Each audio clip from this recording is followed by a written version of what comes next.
우리가 귀로 듣는 복음이 아니라 눈으로 보는 복음이에요. 예수 그리스도께서 우리를 위해 피 흘려 죽으셨고 또 예수 그리스도께서 그 피를 우리에게 주셨고 살을 우리에게 주셨어요. 우리는 예수 그리스도의 피와 살을 마시면서 주님과 하나 되는 겁니다. 주님과 하나를 이루는 거예요. 그래서 이 보여주는 성찬 귀한 예식에 우리 여러분들 우리가 이걸 자주 해야 되는데 귀한 예식을 자주 하지 못했어요. 그래서 앞으로는 더 자주 할 수 있도록 이 성찬의 의미가 굉장한 겁니다. 구원을 받는 우리에게는 너무나 귀한 겁니다. 그래서 여러분 우리 특별히 장로교는 성례가 2개밖에 없습니다. 세례식과 성찬식이 있습니다. 그럼 꼭 이 성찬의 의미를 늘 새기면서 주님과 동행하는 귀한 삶을 살아가시길 주 이름 축복합니다. 예, 오늘 이렇게 거룩하고 복된 날 시간이 많이 가서 설교는 되도록이면 짧게 해야 되는데 성령께서 인도해 주시는 대로 아멘. 예, 성령께서 인도해 주시는 대로 하겠습니다. 우리 옆 사람과 인사했으면 좋겠습니다. 잘 나오셨습니다. 은혜 많이 받으십시오. 우리가 살아가는 인생에 있어서 인간관계라는 것은요 참 다양하고도 복잡합니다. 사실 우리 인생에서 가장 큰 어려움 중에 하나가 뭐냐, 이 인간관계를 어떻게 맺어야 될지 모르는 거예요. 자녀와의 관계도 그렇고요, 부부와의 관계도 그렇습니다. 우리 이웃과의 관계도 그렇습니다. 교인간의 관계도 그렇습니다. 인간관계는 참 중요하다는 것을 알고 있지만 그게 너무나 어려운 것입니다. 교회 안에도 마찬가지잖아요. 교회 안에서 제일 어려운 부분이 뭘까요? 뭐가 어려울까요? 예, 바로 인간관계예요. 인간관계. 이 교회 일을 하다 보면요, 일 때문에 내가 시험 들었다 이런 사람들은 거의 없어요. 저 못 봤어요, 여태까지. 목사님 일이 너무나 힘들어서 못 해먹겠어요. 그게 아니라 일하다 보니까 목사님 사람 때문에 너무 힘들어요. 다 내 마음 같지 않아요. 이 관계를 어떻게 맺어야 될지 너무나 어렵다는 거예요. 다 사람 때문에 시험 든다는 거예요. 오늘 이 빌립보 교회는요, 바울에게 있어서 어떤 교회냐, 나의 사랑이요, 나의 기쁨이요, 나의 면류관이다 라고 말하는 교회가 빌립보 교회였어요. 얼마나 훌륭한 교회입니까? 칭찬받는 교회고 바울에게는 자랑이 되는 교회가 이 빌립보 교회였어요. 이렇게 바울에게 자랑스러운 교회임에도 불구하고요, 이런 교회조차도 문제가 있었다는 거예요. 여러분, 교회는요, 문제 없는 곳이라고 생각하면 안 돼요. 교회는 문제가 있는 곳입니다. 생각해 보세요. 죄인들이 모여 있는 곳이 교회인데 어떻게 문제가 없을 수 있겠습니까? 그래서 여러분, 교회는요, 병원 같은 곳이에요. 그래서 마음이 상한 자들, 아픈 자들, 도움이 필요한 자들, 연약한 자들, 부족한 자들이 모두 교회에 나와서 치료를 받고 회복을 경험하는 곳이 바로 교회인 줄로 믿습니다. 오늘 사도 바울은 빌립보 교회에 발생한 문제를, 그렇다면 바울은 어떻게 풀고 있나, 우리에게 어떤 답을 제시하고 있나, 우리가 이것을 봐야 돼요. 그래서 오늘 말씀을 통해서 바울이 인생에 엉켜있는, 교회에 엉켜있는 모든 문제의 실타래를 어떻게 풀어가는지 오늘 말씀을 통해서 우리가 함께 생각해보고, 우리도 이 말씀대로 우리 인생에 여러분 안에 엉켜있던 어떤 문제들이 있다면 그 문제를 푸는 귀한 열쇠가 되기를 주의 이름으로 축원합니다. 오늘 말씀에 보면 가장 중요한 키워드가 뭐냐면, 이 실타래를 푸는 키워드가 뭐냐, 바로 주 안에라는 말이에요. 주 안에, 엔 크리스토라는 말이에요. 그래서 1절 말씀에도 보면 주 안에 서라 그래서, 서기는 서는데 어디에 서야 된다? 주 안에 서야 된다. 또 2절에도 보면 주 안에서 같은 마음을 품으라 그랬어요. 그리고 4절에도 보면 주 안에서 항상 기뻐하라, 다시 말하노니 기뻐하라 그랬어요. 여러분, 우리 인생에 엉켜있는 그런 실타래들을 우리가 어떻게 푸나, 제일 먼저 생각해야 될 것은, 우리가 해야 될 것은 주의 안으로 들어오는 거예요. 서는 것, 또 같은 마음을 품는 것, 기뻐하는 것, 이걸 모두 어디서 하라? 주 안에서 하라는 거예요. 주 안에서. 주 안에 여러분 서 있는다는 건 어떤 거냐면요, 적과의 대치 속에서도 물러서지 않고 전심전력을 다하여 버텨내는 것, 굳건하게 지켜내는 것, 그것이 서는 거예요. 여러분, 그리스도인은요, 이미 얻어놓은 승리를 붙들고 있는 자들이 그리스도인이에요. 이미 우리는 예수 그리스도에서 승리한 그 승리를 믿고 그 승리를 확실히 붙들고 버텨내고 지켜내면 되는 거예요. 예수님께서 2000년 전에 오셔서 이미 원수 마귀의 머리를 멸하시고 굴복시키시고 승리하셨어요. 우리는 이 승리를 확실히 믿고 흔들리지 말아야 되는 거예요. 우리가 세상 살아가다 보면요, 얼마나 우리를 흔드는 일들이 많이 일어나는지 모릅니다. 하루하루 우리의 믿음을 붙드는 일이 쉽지 않아요. 여러분, 그때 꼭 기억하실 게 뭐냐? 예수님께서 이미 승리하셨다는 사실. 그걸 기억하셔야 돼요. 새로운 싸움을 싸우는 게 아니에요, 우리가요. 예수님이 먼저 다 이겨놓은 그 싸움을 붙잡으라는 거예요. 그 싸움을 믿고 붙들라는 거예요. 여러분, 이미 여러분은 승리하셨습니다. 예수님이 이미 승리하셨습니다. 그 승리를 믿고 버텨내십시오. 지켜내십시오. 그 승리를 끝까지 견뎌내십시오. 그게 주 안에서 서는 것입니다. 저는 우리 영락의 성도님들이 모두 주 안에 서 있기를 주의 이름으로 축원합니다. 두 번째, 오늘 2절에 보니까 내가 유오디아를 권하고 순두개를 권하니 주 안에서 같은 마음을 품으라 그랬어요. 여러분, 유오디아와 순두개는 이 당시 빌립보 교회에 있어서는 여성 지도자 중에서 아주 중요한 역할을 감당하는 리더였습니다. 이 빌립보 교회가 다른 교회와 다른 특징이 있는데, 이 빌립보 교회는요, 여성 사역자들의 그런 실력, 파워가 막강한 교회였어요. 사실 왜냐하면 이 빌립보 교회에 세워지게 된 게 어떻게 세워지게 됩니까? 사도행전 16장에 보면 마게도냐의 첫성 빌립보에 왔을 때, 바울이 왔을 때 안식일에 기도할 처소를 찾아다녔어요. 근데 강가에 보니 여인들이 모여 있었거든요. 그 여자들에게 복음을 전했는데 그때 복음을 받아들인 사람이 누구냐? 자주 옥감 장수 루디아라는 여자였어요. 그러니까 이 루디아라는 여자가 바울을 영접하고 그를 자기 집에 초대해서 복음을 듣기 시작합니다. 그게 바로 빌립보 교회의 시작이에요. 그러니까 여러분, 옥감 장수라는 것은 이 원단 사업하는 분이잖아요. 청계천이나 평화시장이나 이런 데 가봐요. 여러분, 조그만 평수에 이렇게 원단 장사하는 분들이 있거든요. 그분들 우습게 볼 뿐이 아니야. 수십억 재산가들이야. 그 원단이 얼마나 비싼데 그걸 유통할 수 있는 정도 능력이면 얼마나 부자네요. 당시에도 이 원단이요, 자주옥감이라는 원단 장사 무시하면 안 돼. 루디아가 얼마나 부유한 사람이면. 그러니까 자기 집에 바울을 이렇게 모셔다가 말씀 가르치고 대접하고 섬길 수 있을 만한 재력, 어마어마한 재력가였어요. 그러니까 이 루디아가 얼마나 영향력 있었겠습니까? 그러니까 여자들의 파워가 계속 이어질 수밖에 없었어요. 그런데 지금 이 빌립보 교회에 2명의 여자 지도자들로 다툼으로 인해서 교회가 문제가 발생하게 됐어요. 큰 어려움이 생기게 됐어요. 근데 그들이 무엇 때문에 다투었는지는 구체적으로 성경엔 언급하지 않습니다. 그러니까 뭐 때문에 다투었을까? 언급하진 않지만 우리는 유추해 볼 수는 있을 것 같아요. 이 유오디아는요, 할라파 유대인이었고 또 순두개는 유대파 유대인이었어요. 즉, 두 여인들이 살아온 삶의 배경과 문화가 다 달랐다는 거예요. 생각이 달랐다는 거예요. 가치가 달랐다는 거예요. 그리고 그것 때문에, 그 다른 것 때문에 그들은 하나 되지 못했다는 거예요.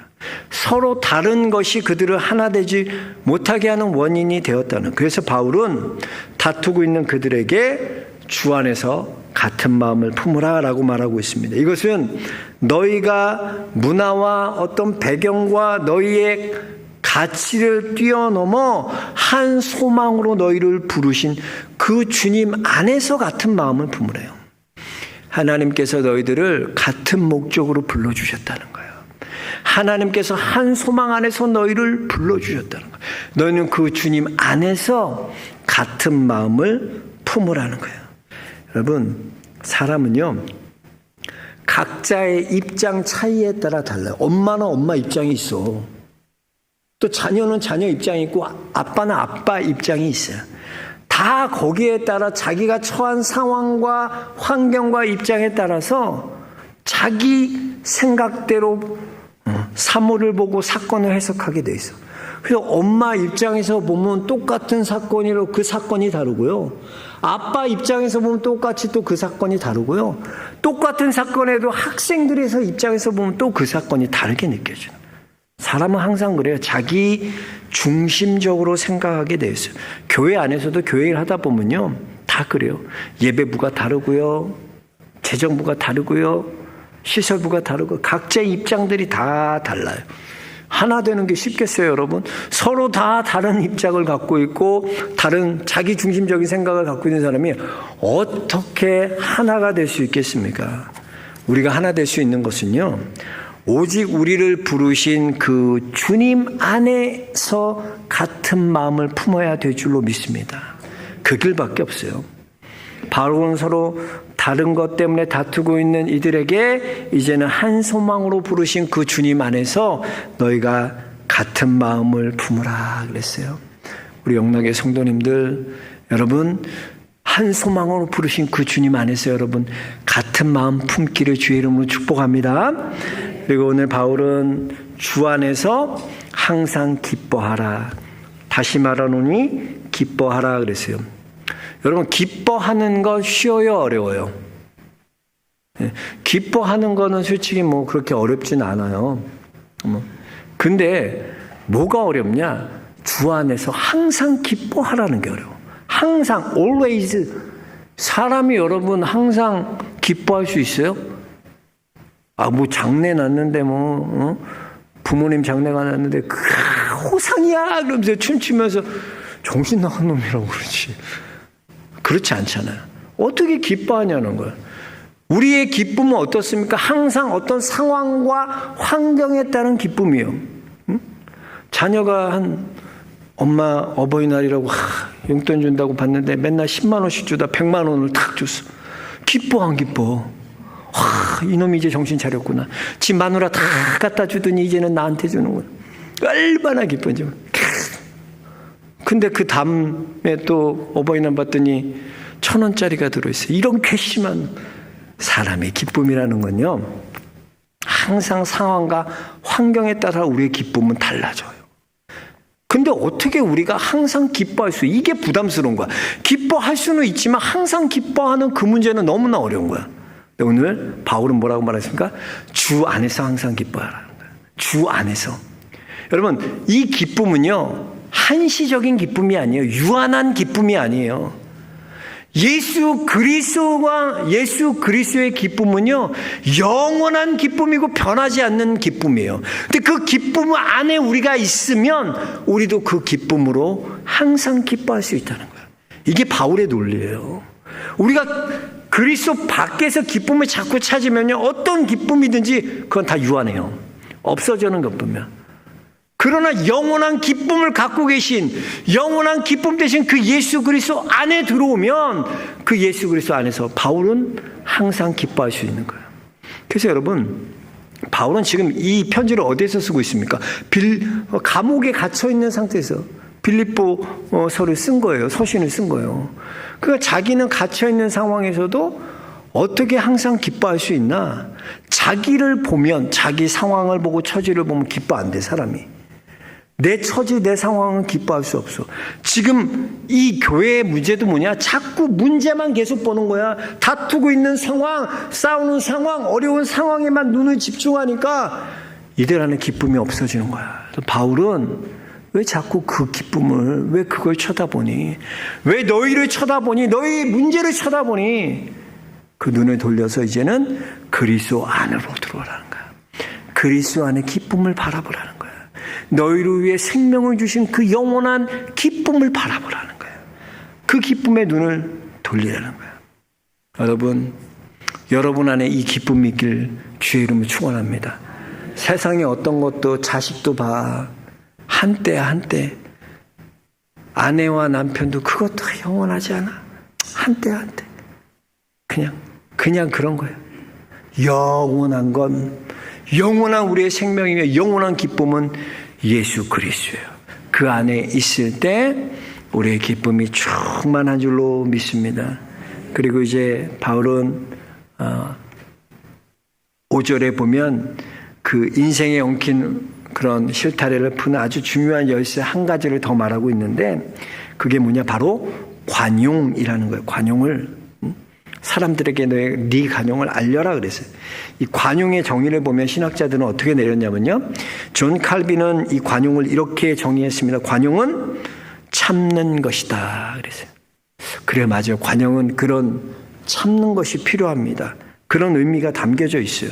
근데 저는 그 말보다는요, 이 윌리엄 바클레이가, 이 신학자 윌리엄 바클레이, 그 목사였던 이 주석이 참 마음에 와닿습니다. 이거는 이 관용이란 말을 어떻게 표현했냐면 이렇게 정의합니다.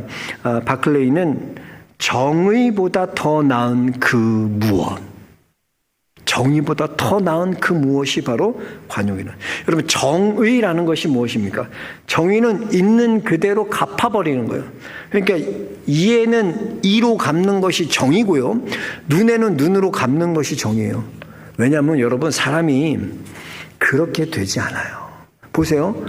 누가 우리 김진웅 지사님의 눈덩이를 그냥 눈 탁 때려갖고 눈이 시퍼렇게 멍들었어. 그럼 집사님은 고3 똑같이 요 위치에 그 눈만 탁 때리겠어요? 사람이 그러지 않다니까. 이게 내 눈에 대해서 너는 쌍코피 터진, 그게 사람이에요. 사람은 그래요. 그러니까 눈에서 눈을 상하게 하는 데는 눈만 때리고, 이를 상하게 하는 데 이만 때려. 이게 정의야. 사실은 율법이고 법이야. 그걸 정의로운 사회라고 얘기하잖아요. 근데 여러분, 이 세상이 이 정의 갖고 다 해석이 됩니까? 세상이 정의로만 외쳐서 하나 됩니까? 마이클 샌들의 저스틱스처럼 이 정의 하나 갖고 다 돼요? 해석이, 이 사회가 다 되냐는 거예요. 아니에요. 이 사회가 그렇지 않아요. 정의보다 더 나은 그 무엇이 우리에게는 필요한 사회라는 거예요. 예수님 보세요. 예수님이 이제 십자가에 달려 돌아가셔야 되잖아요. 죽으시기 전에 감난산에 가시잖아요. 기도하시러.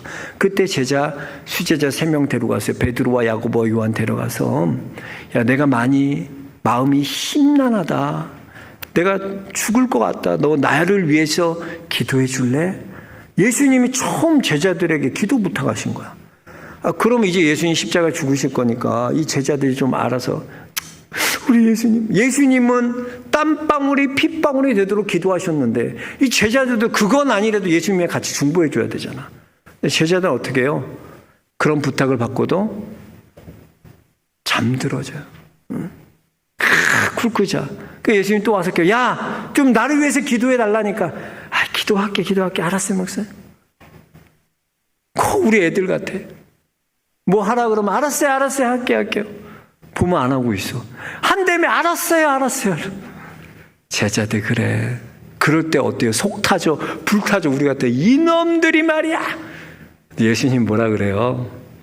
야, 너희가 마음은 원이로되 육신이 약하구나. 이게 관용이야.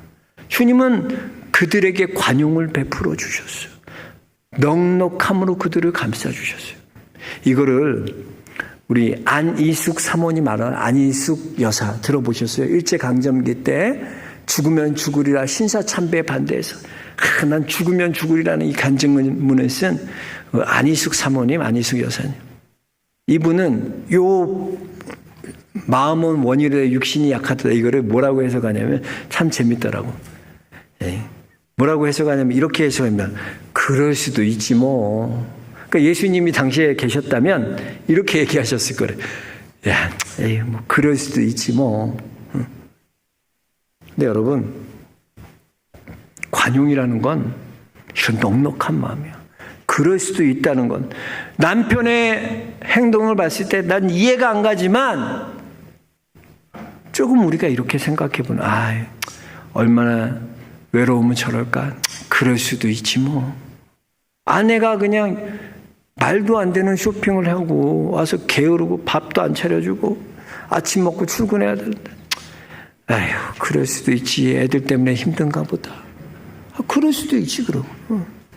저도 옛날에 보면 누가 저를 나쁘게 얘기하는 거를 못 견뎌요. 내가 그 사람한테 잘못한 걸 한 게 없는데 나를 싫어하거나 나를 미워하는 사람은 못 견뎌하는 막 속상해하고. 근데 하나님께서 성령께서 어느 날 지혜를 주신 거야.